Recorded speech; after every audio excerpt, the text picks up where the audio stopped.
एक बार कुछ दोस्तों ने सोचा कि वो जंगल में कैंपिंग के लिए जाएंगे।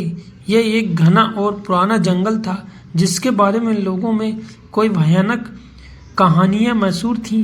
कहते हैं कि इस जंगल में रात को अजीब सी आवाजें सुनाई देती हैं, जैसे कोई चीजें रखती है या कोई धीरे धीरे चल रहा हो। जब वो दोस्तों का ग्रुप जंगल के बीच में पहुंचा तो रात हो चुकी थी। उन्होंने अपना टेंट लगाया और आग जलाई ताकि थोड़ा रोशनी और गर्माहट मिल सके। थोड़ी देर तक जब हंसी मजाक करते रहे और खाना खाते रहे, लेकिन रात में कुछ घंटे बीतने के बाद एक अजीब सी सन्नाटा छा गया। तभी उसमें से एक दोस्त ने देखा कि उसके टेंट के बाहर एक साया धीरे धीरे इधर से उधर घूम रहा है।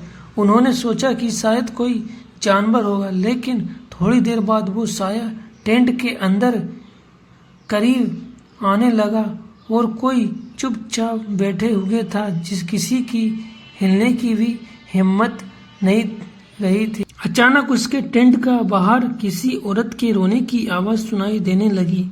आवाज इतनी करुणा भरी थी कि वो सब डर के मारे थरथराने रहे और उन्होंने सोचा कि ये शायद उनकी कोई गलत फहमी होगी। लेकिन तभी वो आवाज और तेज हो गई, जैसे कोई उनके टेंट का बाहर ही रो रहा हो।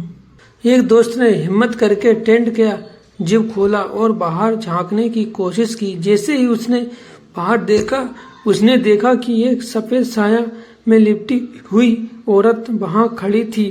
उनका चेहरा एकदम साफ नहीं था, लेकिन उसकी आंखों से आंसू बह रहे थे और उसका चेहरा भयानक लग रहा था। उसने धीरे से अपना हाथ आगे बढ़ाया और कहने लगी, मुझे मदद चाहिए, मुझे मदद चाहिए, घर जाना है।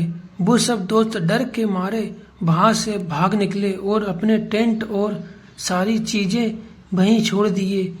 जब सुबह हुई तो गांव के लोग उनकी चीजें लेने गए, लेकिन उस टेंट का आसपास किसी भी इंसान के कदम के निशान नहीं थे। सिर्फ एक सफेद रुमाल पड़ा था जो उस रात उन्होंने देखा था।